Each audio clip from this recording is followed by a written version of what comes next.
Tallboys and Trackmasters is brought to you by Expert Exhaust. Expect more for your money. MTB Shock Dock, your choice for suspension needs. High Gear Success. From helping racers get sponsored to motorsports event operation and promotion, shift your passion into high gear. Miracle Works Detailing. No cars too dirty. And by Cycle Mart, your motorcycle parts store.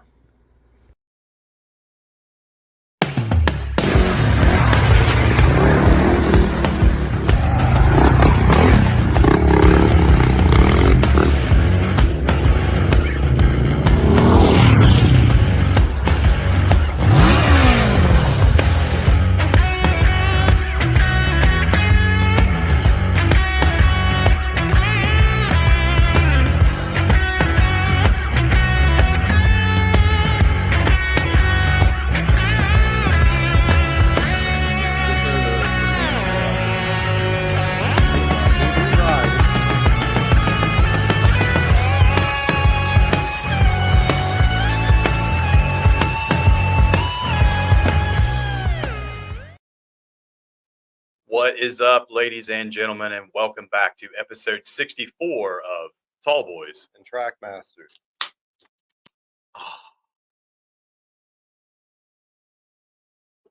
Yes, sir. Mr. Trevor, how we doing? It's great. My wrists are in fewer pieces than they were last episode. Like Buzz Lightyear from the old Toy Story, we got some more tape for you. Universal bonding strips. We can rebuild them. Sweet. I got my re-x-rays and all that stuff. Stuff looks like it's healing along well, and get my cast off in 2 weeks. Yes, sir. So by next show, you should have cast off. Here's hoping. Sweet. Luckily, I get my cast off the week before the wedding. That's the main thing. You should have saw me this past weekend getting fitted for a suit.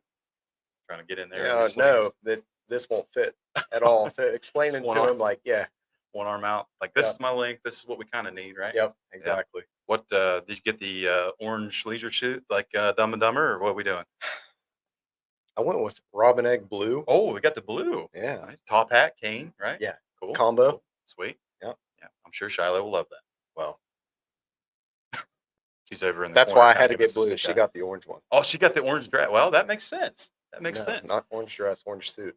Well, you guys are doing both suits? Yeah. Okay. Well, very progressive. If that's the case, whenever you guys leave the ceremony, you're headed to the reception, you're coming in, I want to see you guys fighting with the canes with each other as you come in. Yeah.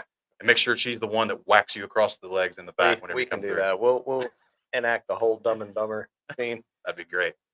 Well, ladies and gentlemen, we appreciate you tuning in tonight. We have a very exciting episode. We are going to talk about the state that we live in and we love to ride in. And, you know, obviously this episode is going to have a lot of bias because this is where we live. This is where we ride. But it's not my fault that I was born in the right state. That's true. I'm excited about it, though, to, you know, maybe showcase, you know, what we have to offer here in West Virginia as far as dual sport and adventure motorcycle riding. You know, the state gets a bad rap for a lot of different reasons. But, you know, I think in the grand scheme of things, I think it's a hidden jewel on the East Coast. I think so too.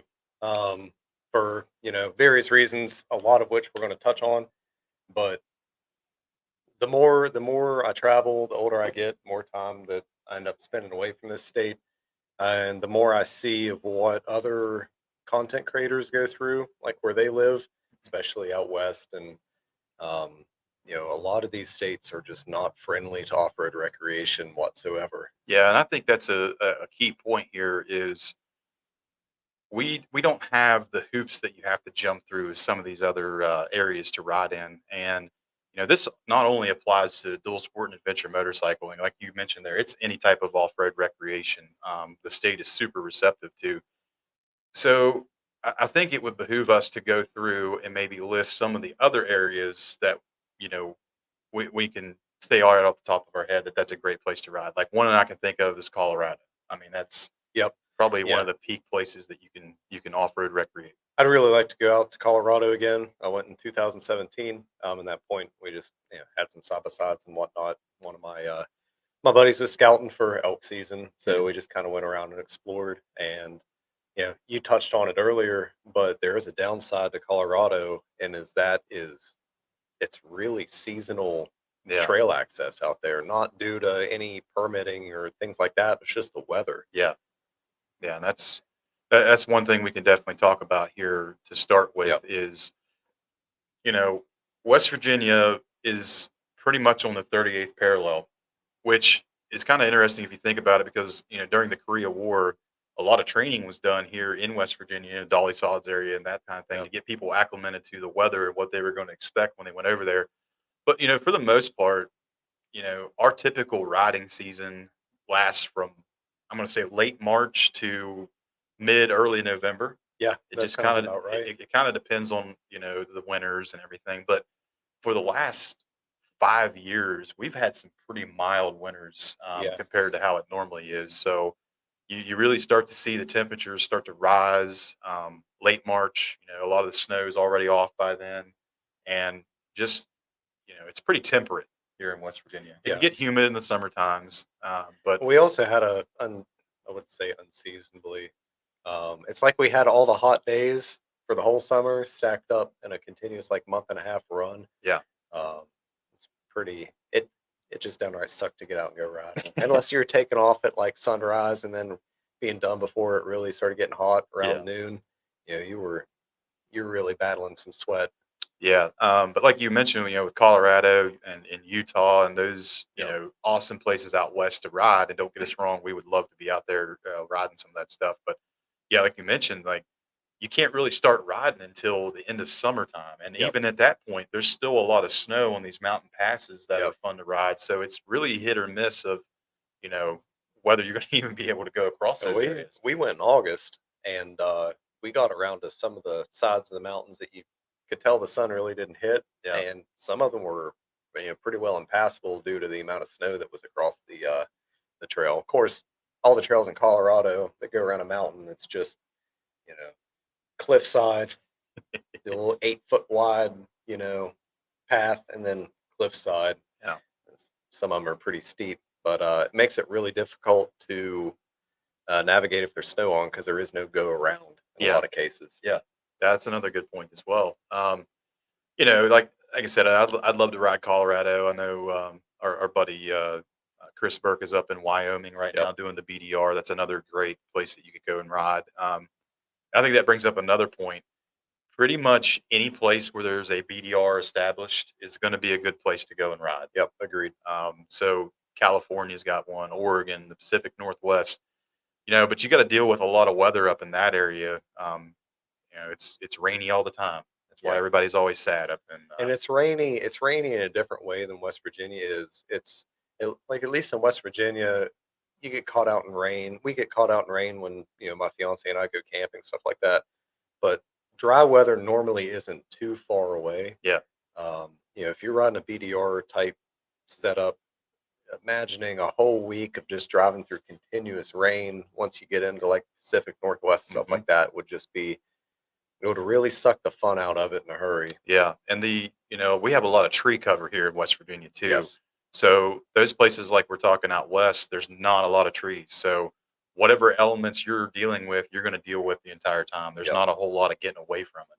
Which West Virginia, yeah, if it's a light shower and you're already out on the trail, I mean, you're pretty much going to stay 90% dry Yeah. because you just have so much tree cover to block you.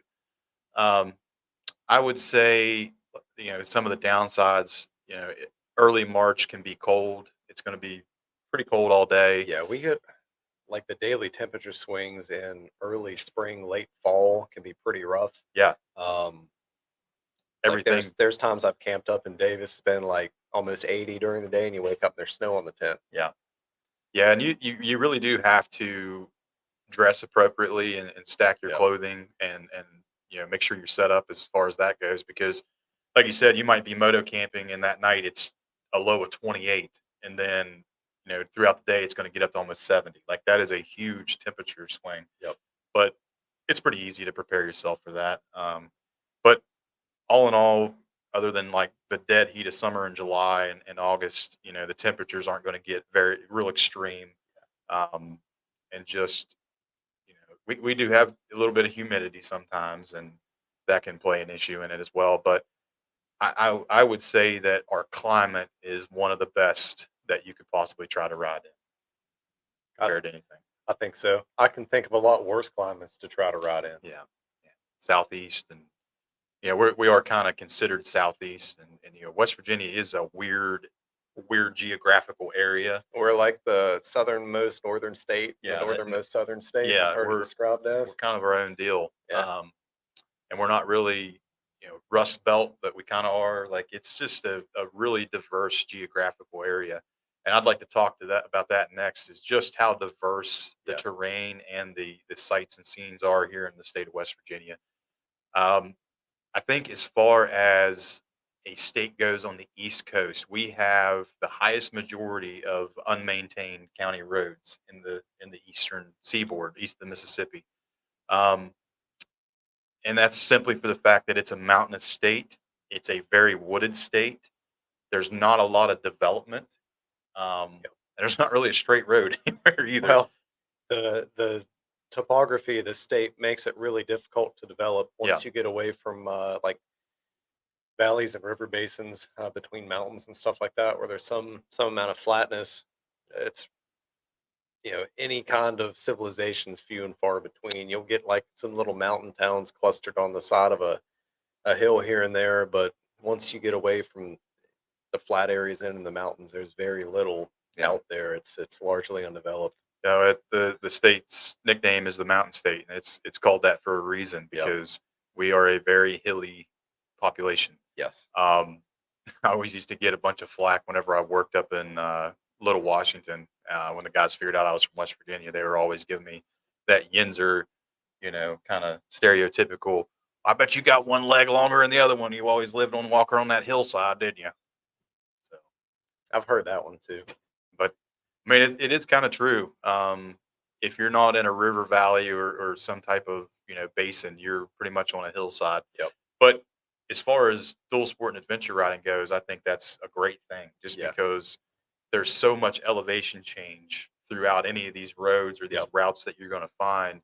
Um, and you can go anywhere from almost sea level to almost 5,000 Hey, you feet. can go to Harper's Ferry to Spruce Knob. What's really interesting about the state is there's some really good climbs, um, you know, for different mountain ranges, stuff like that. But it's not like it is out in Colorado where you're fighting for oxygen. Yeah. So I'm pretty healthy, pretty in shape. When we went to Colorado, I always thought people were exaggerating the effect of the altitude. And That's a real everything. And thing. I walked down like some pretty steep pass to go try to fish a stream, and coming back up that, I just thought I'm just going to lay here and you can come back in 6 months and stick a headstone. And be fine. Very Good thing impersonal. for you carbureted bike guys is Yeah. you can ride from the lowest point of the state to the highest point of the state, and You're your not changing carbureted jets and bike stuff. can probably get along just fine. Yeah. But you take a carbureted rig out to Colorado, you're going to be swapping jets, and it's going to be a little bit more intensive. Yeah, you're compromising no matter what your situation is there. It's going to run lean or rich one way or the Yep. other. You know, I would look also at, say you're going to plan a trip and you want to pick a place to go ride. There's there's a huge list actually of what factors are going to determine Yep. whether you're going to go and ride that place. What's the accessibility of fuel like? That's a key thing. You go out in these places out west where just the vastness of the area Yep. and the lack of town after town after town. Yep. We were talking off the show. You kind of have to be sure that you have a 300-mile fuel range. Well, you start getting into more and more remote areas, which, I mean, that's part of the fun for me, right? In this state, even remote areas aren't as remote as you think they are straight line distance. They're very remote in the sense that there's probably 10 rivers and mountain ridges that you have to go up and over and all that. But you get out west, it's a little bit different because, if your bike has some kind of mechanical failure or you have an injury and you're out on your own, right? You're far removed enough from civilization that it could actually, cost you your life. Yeah. So, I definitely insist on, if I didn't have a riding partner at all times, the biggest tank that I could get, because that was my philosophy. That's why I have the IMS 4.5 gallon on my KTM after our trip to Yeah. Coalfields, and barely made it to Richwood. Is Whatever you gets know you there. my philosophy was opt for the bigger tank. I rarely use the full capacity. You can always fill it less full, but if you only have a 2 gallon tank, you only take 2 gallons with you. Yeah. And somewhere out west, I think it's a necessity to run a pretty large tank, and Probably a fuel bladder or two. probably a fuel bladder, or I mean, there's various like Rotapacks and Mhm. MSR fuel bottles and all that junk. But in this state, it's a lot more friendly to bikes with smaller gas tanks. Yeah. Yeah, and you gotta think, I don't know how many times I've watched, some of these BDR films or guys that have, put together a pretty cool video, riding out west. Yeah, how many times have you seen, like, on the Rocky Mountain ATV, channel stuff where they're rolling along a route, and this is the dedicated gas station in that area. There's nothing for 200 miles Yep, around, and they show up, and there's no gas. it happens. I mean, that's a really big Yep, problem it when you're out in happens. that I mean, area. it's a possibility in this state too. I know that we've counted on like Jerry Hulls over in Pickens, and roll up there and just dry. Yeah. Stuff happens. These remote gas stations. Something else too is if I know that I'm going to be going somewhere like out in the middle of nowhere that has pretty primitive fuel options. If I'm my KTM, I fill my tank up Yeah.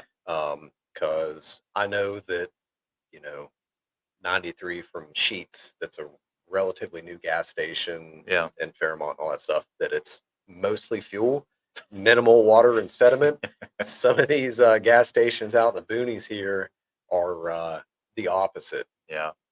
So, Yeah, and the thing that I would say though is I feel like no matter where you are in the state, no matter what route you're riding, what county road, where you're at, you're no more than 100 to 115 miles away from decent fuel. yep. Like And you can make it to where you need to be. you are far, far closer to the closest farmer that has, some Yeah. gasoline powered equipment that has a 5 gallon fuel can hanging out. Or that's something else I really like about riding in the state is you get back in these haulers and stuff like that. People are different, Yeah. and different in the sense that a lot of them are really willing to help you because they themselves have been in a bind similar to like running out of fuel or something like that. Yeah. Um, I think there's a lot to be said about that. Yeah, there's so many friendly people that really do want to help, and especially if you get down south where it's really Yeah. impoverished and there's not a lot of opportunities for people. Yeah. Um, That was extremely eye opening going and doing the Coalfields route. yeah, And that's something that stuck with me yeah, um, but ever since. it is cool to go by these areas and just everyone's so friendly. Everybody's waving on their porch. Yeah. Um, if you happen to stop at somebody's place and you're looking for gas or water or what have you, 99% of the time the people are more than willing to go out of their way to help. Yep. Um, everybody's just friendly, and it's it's weird to me a lot of times traveling to different areas of the country where that's not the case. It's been culture shock for me It really as is. well. You know, I don't know how many times we've been riding down a back road and you see a farmer on a tractor pulling a hay wagon. He's just waving, and Yeah. everybody's just having a good day. But you get out on a bike in, I don't want to throw another state under the bus, but wherever you're at, Maryland. yeah, Maryland, that's a good one. And you're riding along, and say there's people out on the porch, and you're going by, you're not speeding, you're not causing a bunch of ruckus or dust, and just you get the stink eye, or you know say, well, let's do a perfect example. When you got hurt on the easy loop, I was able to go not even a quarter of a mile down the road to a farmhouse, and walked up on the porch, knocked on the door. The lady come out, asked what was going on, is everybody okay, and explained the situation to her. They were more than willing to let you park there and Yep. get set up, and like you just don't see that in other Yeah, which I areas. was extremely thankful for because it was hot that day, and they had pretty much the only patch of shade for quite some ways. Fred and I sat and leaned up against her mailbox and Mhm. waited for That rescue. that level of selfishness is not present here in the state of West No, Virginia. it's different. Same way with when Arthur got hurt. Yeah, That was a stroke of luck, beyond all strokes of luck. But that was still another case of yeah, finding the closest house and yeah. And that, in that same scenario, those people that lived at the end of 12 Mile, they're kind of used to seeing a lot of yes, off-road people come through there, and they've dealt with it before where people have gotten injured and came to them for help. And instead of it being like an aggravation that they constantly deal with, like they're kind of prepared for it. yep, And they were like, yeah, that's no problem. We'll help you. We're retired paramedics. We know what's going on. Like, yeah, it was a really lucky situation for him. But you go to these other areas of the country, that's not the case. You're probably going to get a door slammed in your face. Get off my property. It's not yeah, my problem. yep. And you just don't see that mentality here in the state of West Virginia. Um, and that it's such a varied, diverse group, and it just depends on where you're at in the state too. Obviously we're here in Fairmont. A little bit south of Morgantown, College Town, kind of the population mecca here in the state of West Virginia. But with that being said, you and I both know we can literally go 3 miles out of Fairmont and we're in the rough trail. We're Yeah. having a good time. Yep. Um, Absolutely.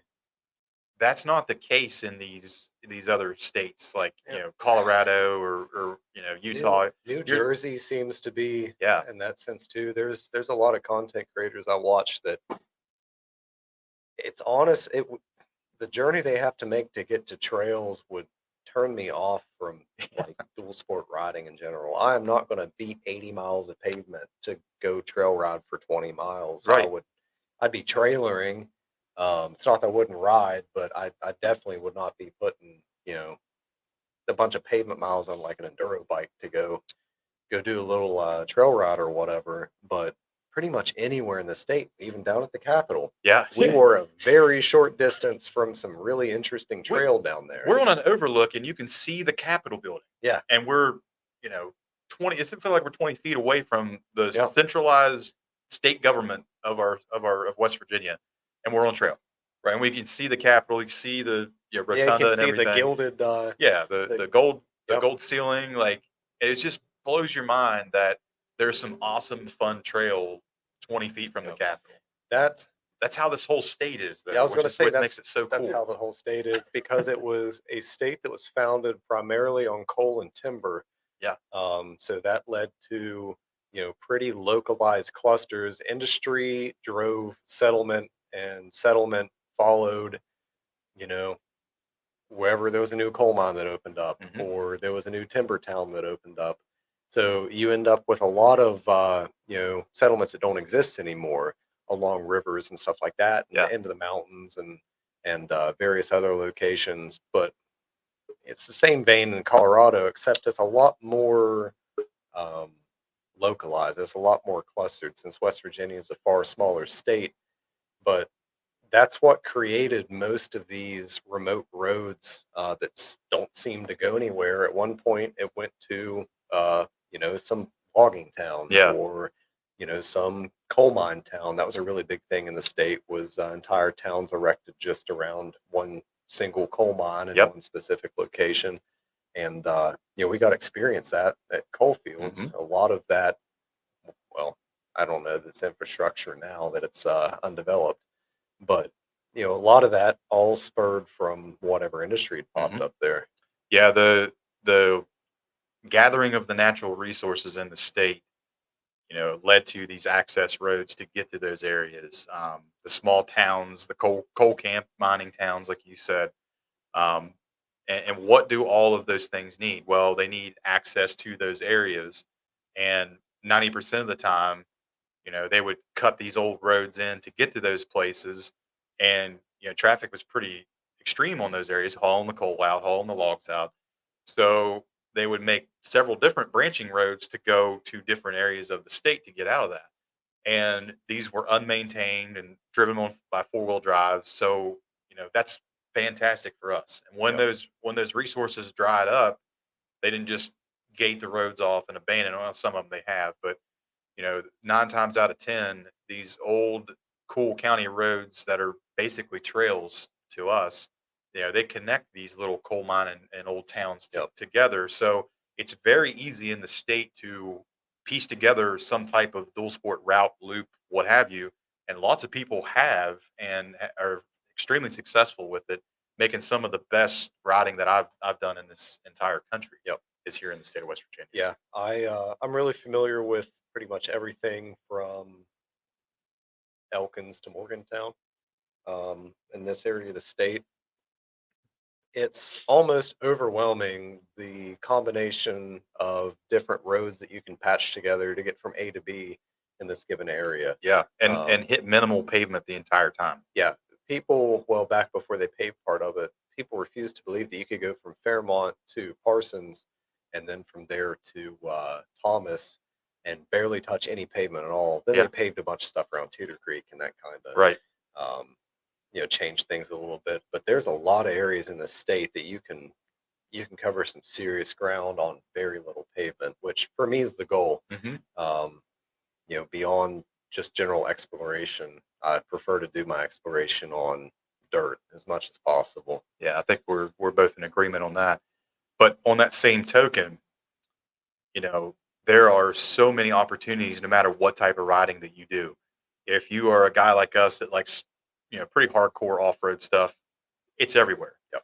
If you like to run, back roads and gravel roads, I'd say close to 60% of West Virginia's roads are that. A Yep. single lane paved road or an old gravel It's road. great for hardcore like street and trail type riding, more Yep. towards the enduro side. Like it's great for adventure riding. Yes. We have really good twisties too, Yeah, just for road that's going to riders. be my next point. There's so many stuff, or like Route 60. I think they call that what the tail of the dragon or dragon Yeah. slayer. If you get on our buddies Jed's Back Roads of Appalachia Yep. page, like they have a whole entire list of fun roads in the state of West Virginia that are paved. Yep. So, if you want to do a mix of everything, it's available here in the state. And I don't think that you have that in a lot of different areas that you try to ride. It's either one or the other. Like it's either extreme hardcore trail or kind of more laid back Yep. stuff. And it's hard to mix the two or the three together. Where here in West Virginia, you can do that pretty easily. Yep. Um, Since we're pretty tightly clustered geographically, like it's crazy to me, and it might be like this for every state. Um, this is just the one that I've lived in. You know, it seems that there is enough individual areas of the state that you can travel an hour, sometimes less, and get to a completely different type of yeah. riding terrain. You look at the difference between what's around like Elkins Hmm. over towards Seneca Rocks versus like what we have here up towards Mon County versus what we have, down towards like the southern part of the state that we experience. Yeah. That is some pretty diverse terrain for a single state. Yeah. Like, I think we've kind of touched on this on a previous episode a little bit, but the Ohio Valley stuff, it's mostly clay. Yep. You're gonna get some, it's pretty hilly. There's gonna be lots of uphills, downhills, fun roads, but it's a lot of red dirt clay. You get up here around Fairmont, Morgantown, Preston County area, it's pretty rocky. Yep. There's a lot of rocks. Like embedded rock. Yeah, embedded rock Yeah. that don't move. So you want some challenge with that. And I would say the further west that you get from Preston County, like our area, and I could think, Wetzel County, it's pretty rocky, but it's also muddy. Like it Yep. stays fairly wet. Um, You get over towards like Helvetia Pickens, it's rocky, yeah, it's wet, and there's clay. yeah, So it's mix some of everything. seriously challenging terrain over there because a lot of the rocks, like around here, they're pretty sharp edge. Even when it's wet, you normally still get pretty good grip on them. Over towards there, it's more like a smooth conglomerate Yeah, type rock, and with moss and stuff growing on it, it's a completely different world. Tucker County, Canaan Valley, that area, very lots of elevation changes. You're Yep. the highest point of West Virginia at Spruce Knob, but that tends to stay pretty dry over there, and Yes. it's pretty hard packed. So it's a completely different terrain. You know, you go from our area and you go down through Rollsburg and say you go over Snake Road and then you come into 12 Mile and you're in the Canaan Valley. Like it just everything changes at the snap of a finger. You go from wet rocks to dry rocks. I can think, as you get farther south, it kind of changes to a more loamy soil, Yeah, it's a lot a more lot darker, silty. silty. Of course, you're going to come along a lot of old strip mine tailings and stuff like that, Yep. for better or worse, which tend to be pretty loose and can be difficult to ride, and you get Hmm. in like some of that coal silt and stuff like that. Yeah. But A lot of logging roads. A yeah, lot of logging roads that way. yep, So you got, more mud, more dirt, more clay.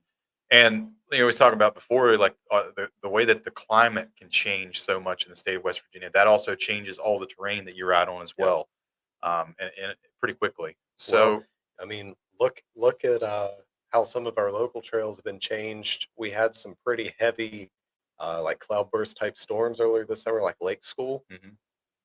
I, had changed largely, and I'd pretty much memorized the the location of some of the rocks on there that yeah. got moved, and Betterment had changed largely. Of course, it changes for the worse too, depending on what your perspective is. We Hmm. had some very dry weather leading up to our 3 or 4 detour that made the trails a lot easier in some A cases lot than more they traction. actually are, because it was the first time I'd ever seen some of them dry to where you could just Yeah.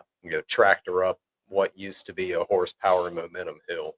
That's a good point that I didn't really think about. Is yeah, you're exactly right. The trails here can change overnight, the same day. They can be completely Yep. different. Whereas, say you would go to maybe like Moab, well, it's a pretty dedicated system. There's not going to be a whole lot of change Yep. unless they get an off range rainstorm or something. But yeah, you can come back the next time you ride, and it's 100% different than the last time you Yeah. rode it. So You can get pretty unfortunate and get down in an area you're out exploring and have a rainstorm come through. And mhm. if you're in a big clay area, Yeah, it it's can be. it's going to be a It challenge. has not happened to me on a bike, but it's happened, in Jeeps and stuff like that Right. before. But it can happen. Yep. Let's talk about the options as far as roads, trails, and what's available here in Sure. the state. Um, and I think that that also speaks to the success of being able to come here and ride. Is there are multiple people that have already sat down, figured out some routes, figured out loops for you. I wish And I had my IADV yeah, hat. I had to wash mine. It got a little dirty last time I had it, but yeah, we'll start there. Brian Holmes, Marcus Yonker, and Irish there with IADV and the IMAT stuff. What a great way to introduce yourself to our state through those three different loops that they have there, and then they have the SIMAT now that goes into the southern part of the state, and I know they're working on the NIMAT, which works up towards our area, actually in Preston County. Nice. But you know, if if you're one of those people that doesn't want to sit down and plan out your adventure, it's so easy to just get on there, download these free GPX files. They have gas stops, lodging available. Um, Everything's planned out for you. You literally can just pick your weekend or whenever you want to come Yep. ride and just go do it.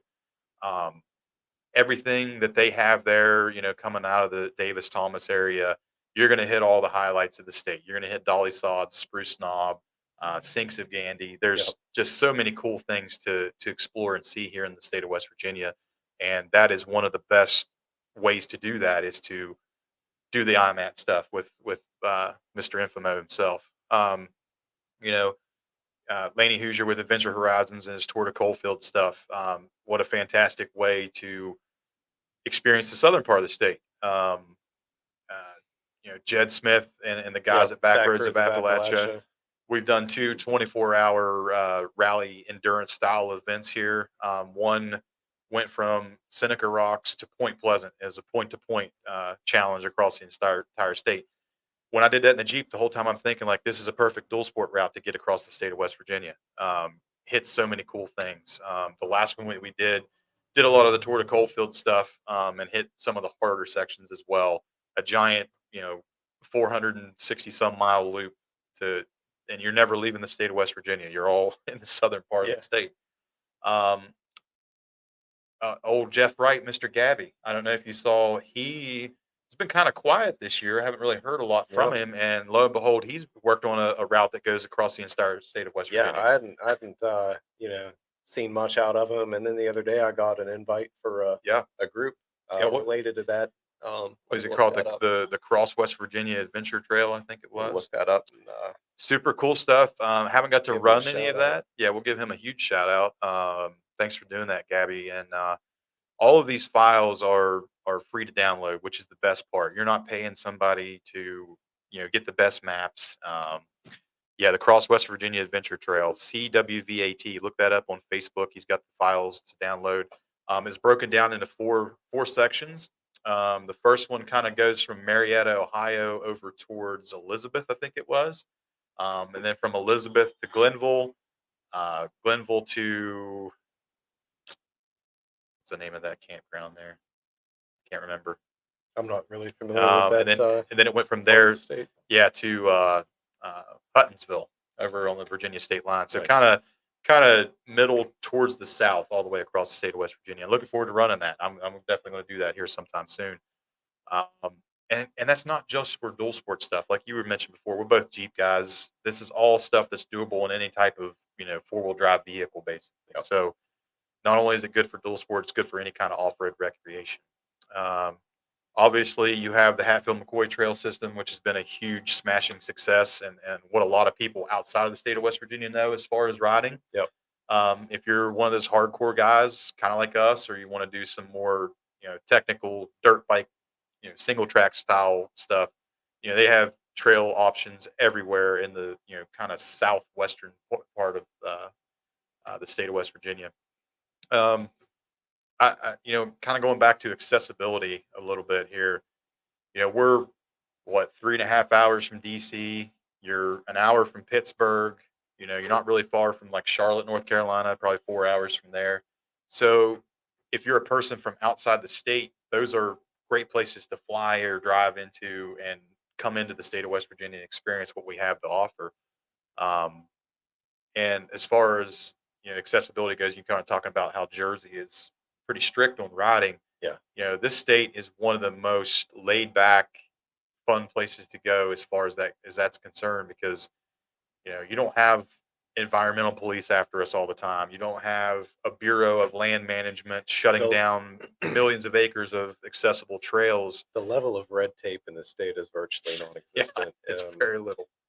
The only place where there's pretty strict guidelines on national forests, which is understandable because of everybody just started tearing that up. It Yeah, had to ruin it in a hurry. But I love just getting out and riding, do the easy gravel roads on national forest. Shiloh and I camp, through there all the time, but that's really the only area of the state where there's, yeah. I wouldn't even call them strict because they'll still allow dual sport, Street plated legal stuff. motorcycles. Yep. And so much of the state being undeveloped, it's like the last breath of the free world to some extent, still Yeah, the Wild West. I would agree with that. It's wild and wonderful West Virginia. It's the name of the episode, but we're untamed. Um, there's only a few select interstates that go through our state, Yep. And it takes a while to get through West Virginia, no matter what you're doing. You're out west on these huge, wide open, four corners style states where one interstate can take you through the entire state fairly quickly. That's not the case here. It's so twisty and turny. Yep. It takes a while to get through. But something that I have noticed in this state is whether due to, say, injury, mechanical breakdown, for some reason you have to cut your ride short, you're rarely that far from the nearest paved road that can lead you from, Mhm. a single track paved road to a double line, and then shortly after that to some kind of, town or, That's a great point, because you think about Colorado or Utah, and you get on these trails and you realize that you're overwhelmed really quickly. yeah. Well, guess what, bud? You're pretty much stuck. You're either Yeah. going to finish the trail or you're going to turn around and go back through Well, the that's same hard like, stuff you already did. So, we talked about doing Idaho, the yeah, grit, yeah, right? Could you yeah, could you imagine? yeah. That'd be I what? still want to go do it. I Really mean, bad now. I'm not saying that I don't want to. I can't really twist the throttle right now, right? Well, the But key thing with the Idaho is being able to operate a chainsaw. that to me has Yeah. yeah, been pretty ridiculous. And most of the footage I've seen is the sheer amount of timber work that has to be done. Yeah. But in this state, You know, I think you can have, and we do, have really fun, adventurous, and challenging rides yes. We don't leave the state. Sometimes we won't even leave the county. Yeah. And Look at the event that we put on, the 304 yeah, detour. We do some of the hardest stuff that you can possibly do here in north central West Virginia. And that's another great point. I think the tide is turning a little bit in our state of having more organized dual sport and ADV specific yep, events that you can come and do. Obviously, we're going to be tooting our own horn a little bit with 304 Detour. Chris Burke's Blackwater Adventure Rally is a great time yep. down outside of Elkins. And what's cool is we're all kind of serving a niche. Yeah, Chris appeals to the more adventure riding side of guys. We try to appeal to more hardcore the stuff. more hardcore stuff. And You got Norm Kearns with the Flyby Week, yeah, really close, for the sport touring guys. So we all get along great. There's no animosity. As a matter of fact, past weekend we held our first West Virginia dual sport adventure summit with Chris and those I guys. wish I could have been there. So it's really the main players in this state all get along and want to see the sport grow, and you might not have that in other areas of the country. Yep. But like you said, there's minimal red tape other than some protected areas like the national forest, and the New River Gorge becoming a national park has really kind of drove a lot of Yep. visitors to the state of West Virginia. And New River Gorge and Somerville area is another fantastic place to base your dual sport ride out of. Yep. Shallow and I are actually getting a cabin down there for our honeymoon, and I need to get the Coalfields GPX off you because I know a lot of stuff down there is accessible by any kind of four-wheel drive. Yep. And it'd be nice to just take my Tacoma out and go on a nice little And, scenic and there's so cruise. much good stuff to do around there. Whenever me and Justin and Tyler Vincent went down for what we called the Excellent Adventure Yeah. on Easter, did some Coalfield stuff, did some other stuff that I knew about in that area. Just great riding.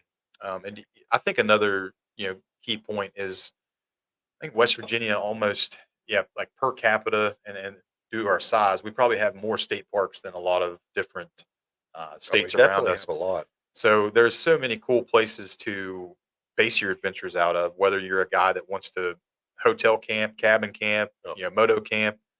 Those options are endless. And like you said, when you get into the state forest, you pretty much camp wherever you want there. Yeah, as long as you're a set distance off the road, you can set up your own primitive site. You can use existing primitive sites. There's a lot of options and opportunity out there. There's more developed campgrounds like Laurel Fork, which I know that's where they do the Frosty Fender Rally. the And stuff. Frosty Fender Rally, Mhm. and it's really just nice if you're planning on coming over to West Virginia and just kind of dipping your toes in. I would heavily recommend getting started over on Mon National Forest. It's Yep. all gravel. It's all relatively easy, but it's really cool areas like Sinks of Gandy, like James mentioned Mhm. earlier. You go through a lot of pretty interesting places. You'll see some pretty cool sights, and that area of the country just looks different. Yeah. Yeah. It's different than anything else you're going to experience. Multiple state parks, cool sights to see. Riding up to Spruce Knob's cool. Riding all the way across Dolly Sods. Um, I just saw a thing that listed that we have like 18 or 19 covered bridges. Like it's Yeah. cool to see old cool There's stuff like there's that. a lot of really interesting stuff in this state. A lot of history. A lot of history. If you're into geocaching, uh, street and trail motorcycle is about the best way you can get to a lot of geocache sites. Yeah. Something that Shallow and I are interested in doing is there's a couple plane crash sites from Mhm. like back in the 70s and stuff like that. They're all national forests that are Yeah. accessible by hiking trail. Yep. But you can Another- ride out and go check it out. And Yeah. I mean, there's tons of stuff out there. Great fishing, great hunting in the state. Yes. Dual sport's a great way to Yep. get to those areas quickly to be able to hunt or fish. Yep. Like you said, awesome place to hike and just explore. Whitewater rafting. I had a pretty bad experience with it, but if I was somebody that was in that area and knew that I could dual sport ride to a place and go whitewater rafting, that would be a great time. Yeah. Um, Might be just- hard to ride home with a broken finger. yeah, a little pinky. At least it was a left pinky. Yeah. You don't need to clutch. You're fine. Yeah. At Um, least you didn't break your throttle side and thumb side. you know, I think this all kind of culminates in the fact that West Virginia is a wild, fun place, but it's also still part of the 21st century where you're far enough away to enjoy some fantastic world class roads and trails, but you're also not so far away from civilization that one mistake in packing something wrong is going to end your whole trip. Yep. If you get injured, there's plenty of places and people willing to help I mean, you that's and get you back, yeah, to civilization. that's a really good point about, if you're taking a trip through the state, there's very few areas where you're not close enough to, you know, some shop that's going to have what you need. For Yeah. instance, Shiloh and I were camped up at near Bickles Knob, Hmm. and if I'm camping with my truck, weight and volume are not of concern. So Yeah. we take an air mattress and all that. Well, air mattress is flat. Well, Walmart's like a 25-minute drive back down the mountain, so Yeah. that's what we did. Yeah. And versus some places I've been, you know, with like inflatable sleeping pads, like for moto camping and stuff like that. If that thing goes flat, you're just gonna be sleeping on the rocks. Yeah. You're close enough to different motorcycle shops. There's a pretty good spread across the state for Yeah. parts And availability. now I think is it Elkins Motorsports has a location up in It like Davis They Thomas do. They area. they have like a So little satellite store there. yeah, I I got brake pads for my Africa Twin at O'Reilly's. So there's select items at these major parts chains too. yep, I got parts from AutoZone down in uh, Logan when we were down there for Hatfield McCoy. So you're not far enough away where something your trip's going to be ended, or I can imagine being in something in the Idaho area and your bike explodes and now you have to try to get it 300 miles out back to your truck. Like that's not a good situation. no, So yes, it's wild, it's fantastic, but you still have that little glimmer of civilization yep, around where you can get supplies or get help if need yep. be. Like I said, it's so mountainous. The straight line distance from you to the closest town might only be 5 miles. The road to get there is significantly longer, but it's crazy the level of separation like one mountain range can provide from the closest piece of civilization to Mhm. you. I think is what allows this, relatively small and tightly clustered state to feel a lot more vast. Yes, that's a good point. Um, and you get up on top of these, observation towers, like you mentioned Bickle Knob. I've never been Yeah. there. Went there a couple weeks ago. Bickles Knob, Fantastic. Olson Olson Knob. Tower, Yeah. Oh, you know, not Olson Knob. Olson Tower is top of probably my Spruce favorite. Knob. Yeah. Like there's these vistas that you see are just, I mean, I'm very biased, but it's absolutely breathtaking to see the vastness, like you said, of the area.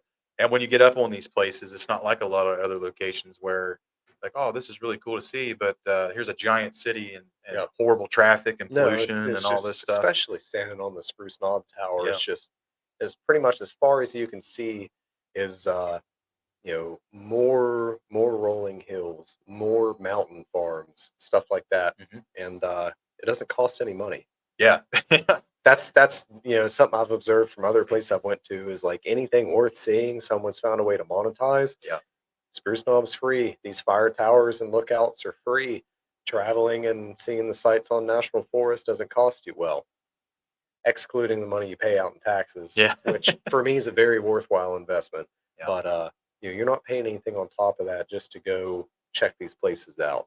And while a lot of people in the state of West Virginia might complain about the taxes not being used to improve the road conditions and stuff. It's great for us. It's great for us. We don't care. Don't improve these Make them roads. worse. Keep them horrible. We like that.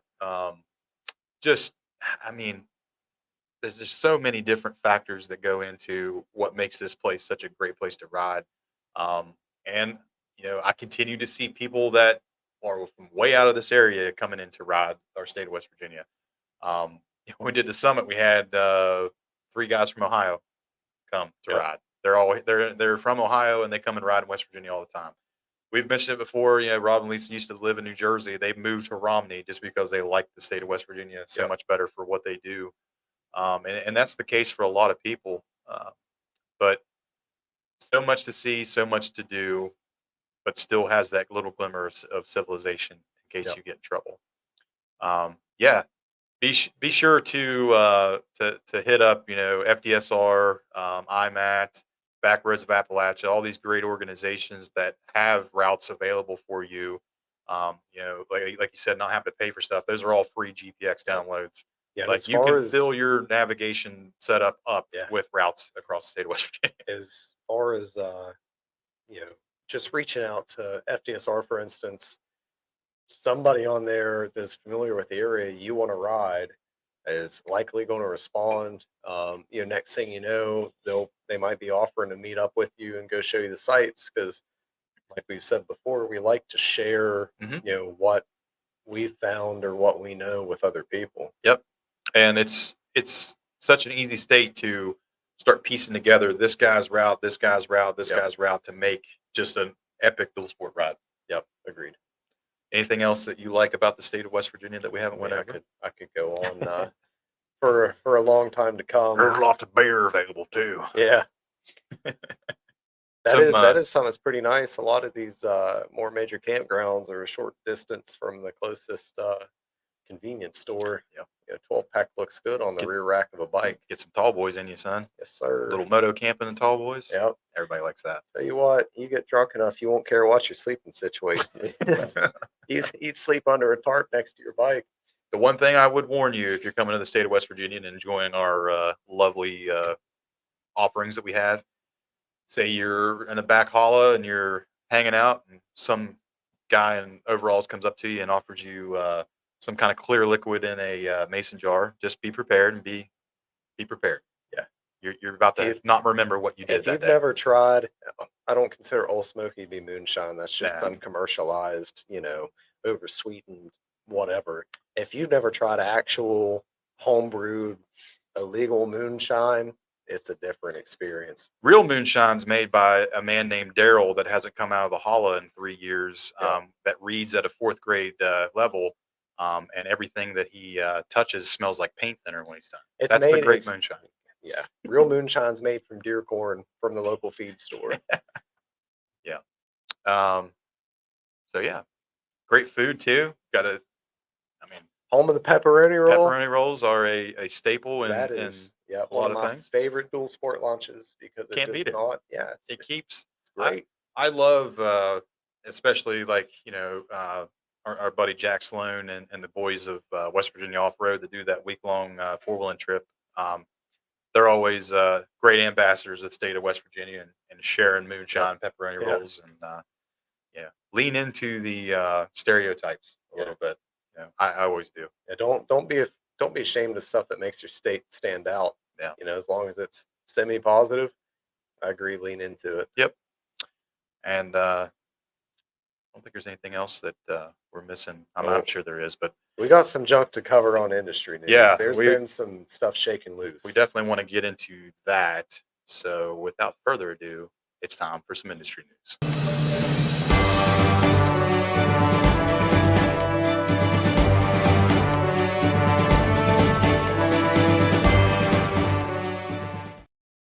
All right, let's get this started. Reporting live from TNT Studios. First up, Hard Enduro comes to Tennessee. Pretty exciting. This week is the Tennessee Knockout, part of Red Bull's World Challenge series.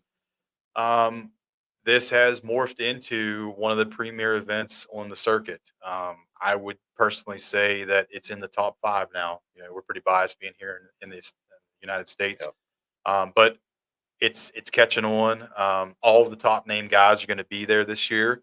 They are actually starting the prologue in downtown Nashville and have a legit prologue set up, just like the Erzberg and Red Bull Romaniacs. You're in downtown Nashville going over cars, logs, all kinds of cool stuff. So that's really going to be really cool to have a little slice of the states in a very European dominated racing circuit. The world's top hard enduro riders will converge on the Trials Training Center in Saskatchewan, Tennessee. The race starts with a prologue in Nashville, followed by 2 days of grueling hard trails.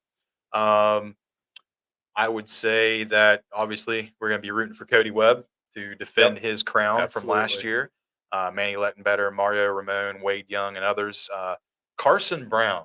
Okay, If you guys haven't seen Mr. Carson Brown, please Carson Brown is the man. he is the man. So what really drew me to him initially was he would take bikes that had no business of getting whipped around and thrown off doubles. For instance, the Yamaha TW200, and make that bike do stuff that you couldn't, I mean, you wouldn't think that it possibly could. But yeah, he's a name I've really come to look out for here recently. Yeah, he is an absolute nut job. His him and his dad and his brothers, BBR Racing, the ones that years ago used to do all the really super cool Honda XR, swap parts, frame swaps, all that kind of Yep. jazz. But this dude's kind of come into his own as far as modifying cool motorcycles. And let's take a look at what he's racing this weekend. KDX 220 that I'm a he's sucker prepared. for loud, obnoxious color schemes, and that is Total 1980 yeah, and 90s that is there. beautiful. Yeah, purple and green go together very well. Yeah. So yeah, he's competing this weekend on a KDX 220. That'll be really exciting to see, and we hope he does well. Well, this one's been coming for a long time. It is go time for Ducati's Desmo 450. Finally happening. The long-awaited Italian Stallion will debut at round 16 of the MXGP here in Arnhem. It's in the Netherlands. 9-time world champion Tony Corelli will give us a look at what this thing can do. So let's give you guys a little picture of this bad boy. Obviously, we've talked about this thing on the show. It's been getting rave reviews and a lot of buzz from test riders, and it's time to put their money where their mouth is and see how this thing does. I don't think they could have picked a better person to try to Yep. put this thing on the box this weekend. Obviously, this thing is going to probably change the industry. I think with just the sheer power output that it has. I'm pretty excited to see how it stacks up against other bikes. Yeah. Like we've talked about on the show before, I'm a big fan of like weird or obscure tech. Same. The Desmo valve system from Ducati definitely fits in that category. Hmm. Uh, Well, you should have a. see this thing. I'd like to start seeing more stuff out of the Triumph 250. Yeah. In the near future. Well, we'll see. We'll see how he does with the most powerful 450 that's available right now. Let's go on to the next. I've also heard rumblings about Ducati's interest in producing a 450 street and trail bike. Oh yeah, that would be right up my alley. So I like that. And those things will be easy to get cheap secondhand because the time the Desmo service comes up and you take it to your dealer and they price you out at like $3K. Yeah, people are going to be getting rid of them. Yeah. You can still do valve checks by yourself on a Desmo setup. That's just more shimming and more math. I redo fourth grade. I don't like math. What do we hit the quitty? Brother, Harley Davidson, Pan Am, and Sport Model Productions moving to Thailand. Well, here we go. This move comes despite CEO Jacques Zietz, which that's a crazy name of a person to be owning he's jocking something. Yeah, he's jocking us around.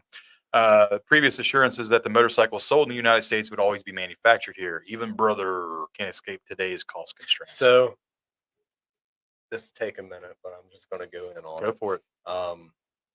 You can manufacture fine bikes in Thailand. A lot of the smaller Hondas, Kawasaki's, like 300s, older 250s, stuff like that, manufactured in Thailand. Great bikes.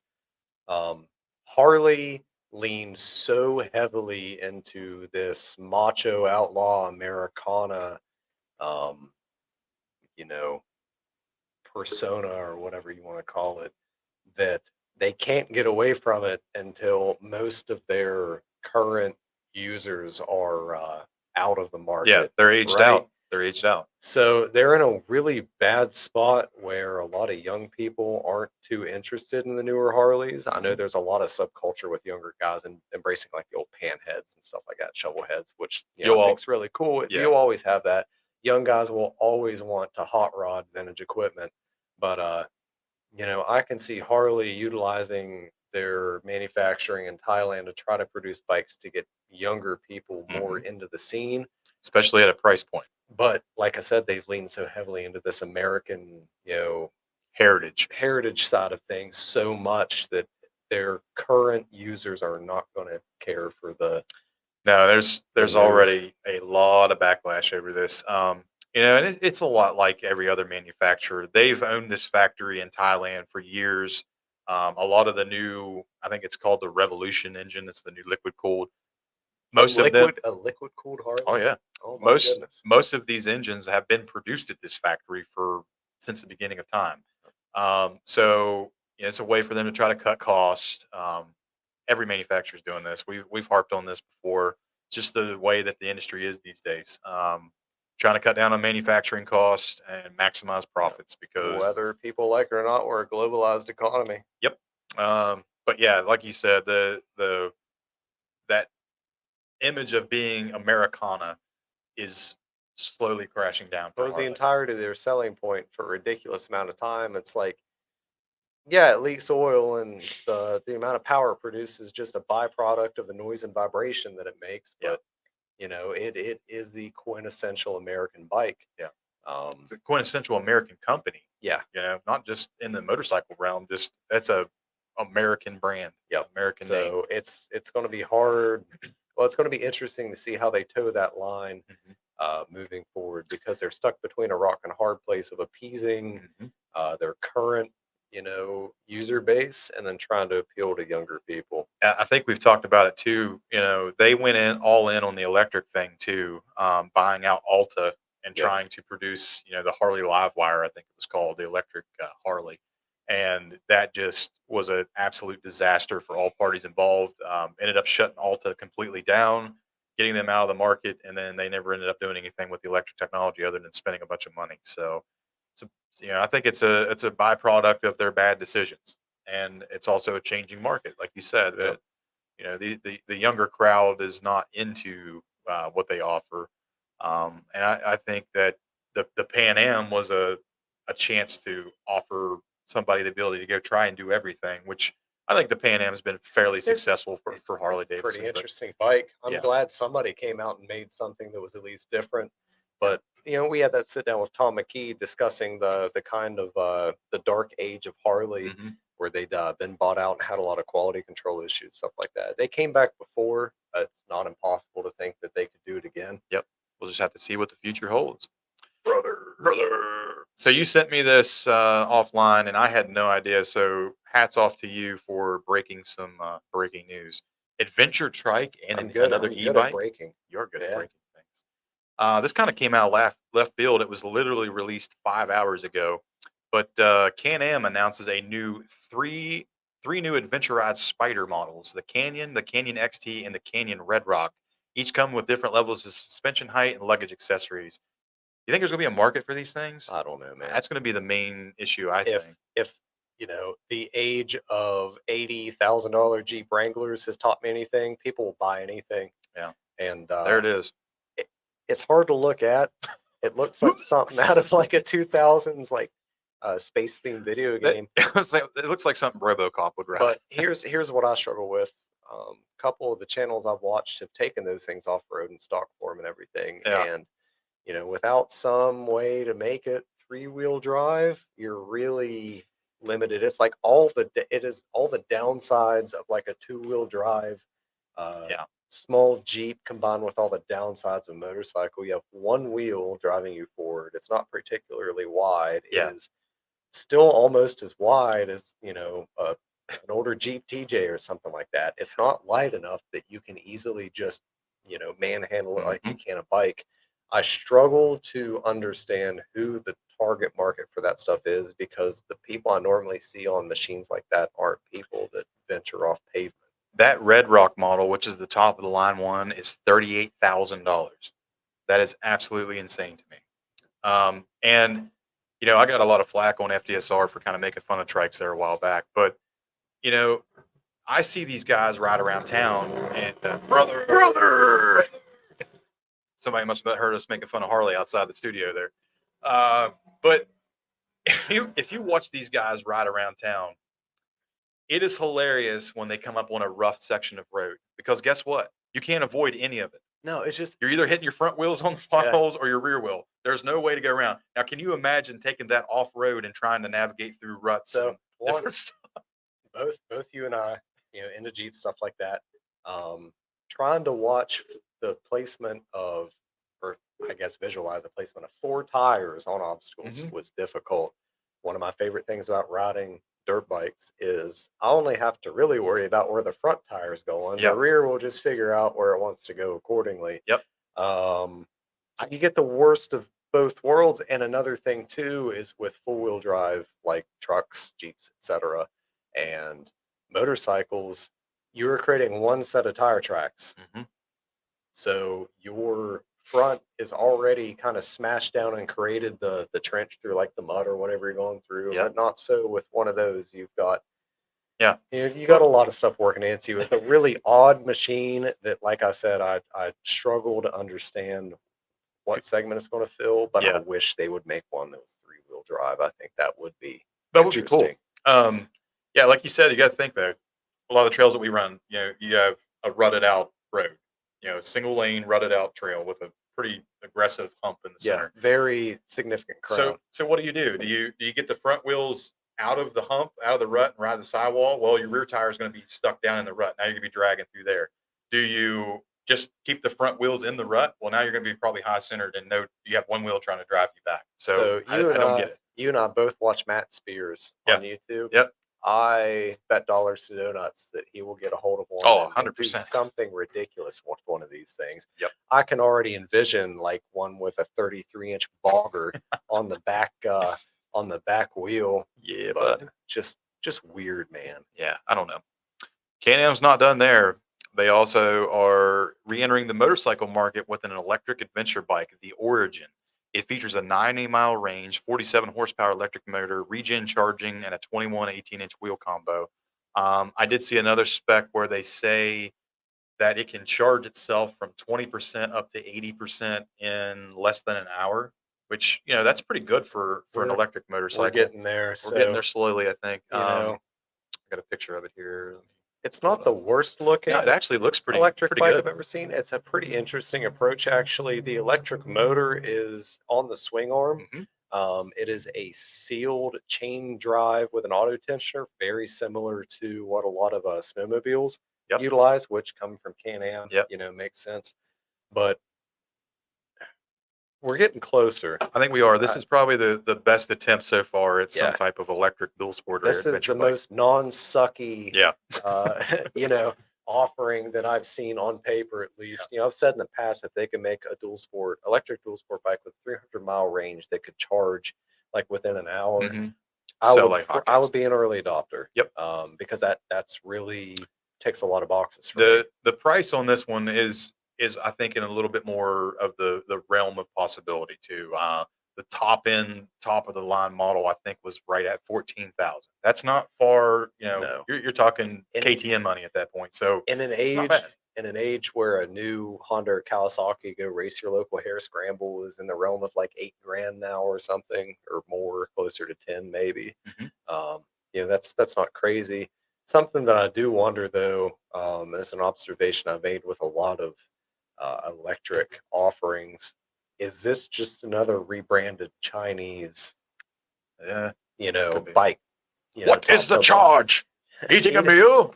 Eating a succulent Chinese meal? Democracy manifest. Manifest. Fortunately, he passed away there He recently. did. Poor guy. But yeah, I wonder, parts availability, stuff like that. Is this just a bike that was designed, built in China, and then they just slapped the Can-Am sticker on? I'm not saying that's the case, but that's been the case with some other bikes. Yeah. But part of why I never was really crazy about the Surons and stuff like that is it's really more along the lines of an electrified mountain bike. Yeah, this is more motorcycle Yes. oriented. Yes. For sure. Exactly. I think out of both of those offerings from Can-Am, that electric adventure bike is definitely going to be more successful than the adventure trike. Yep. We'll see.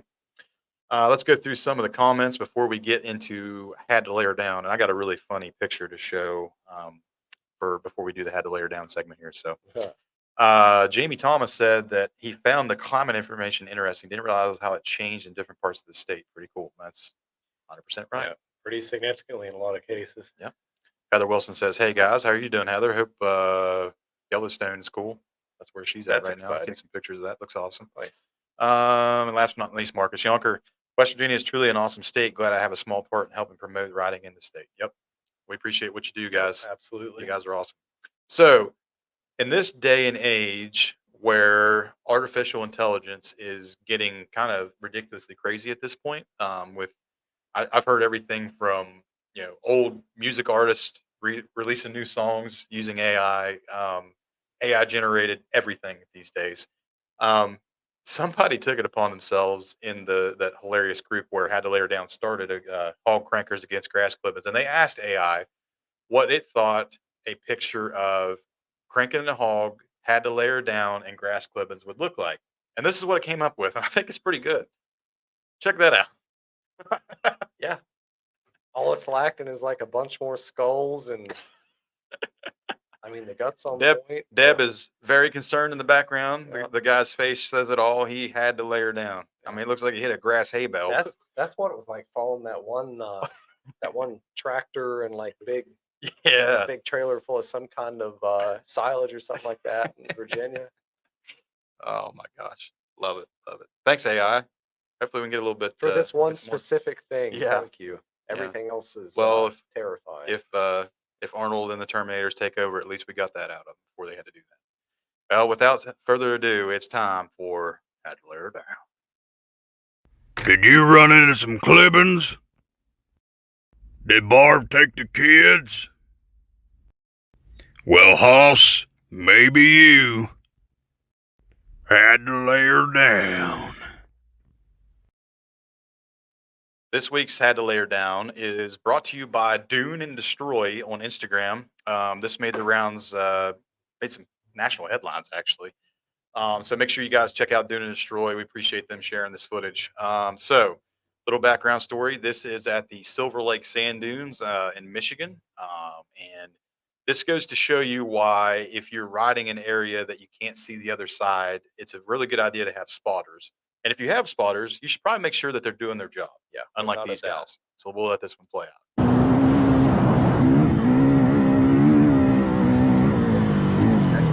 And Cherry. We'll watch out. It's like watching Grand Theft Auto. That guy's body.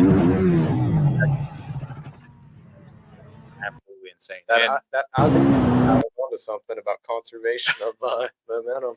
so what's really crazy, like we mentioned there was 20 people standing at the top of that dune right there, and no one warned the guy on the bike, no one warned the guy in the Jeep coming up the other side, and thank goodness no one died. If there was somebody in the passenger seat of that Jeep, I think they wouldn't be here. Had with it us been on anymore. any other form of terrain, any hard form of terrain, that would have been a completely different ending of that video. And here is a picture of the aftermath of that. I mean, that's insane.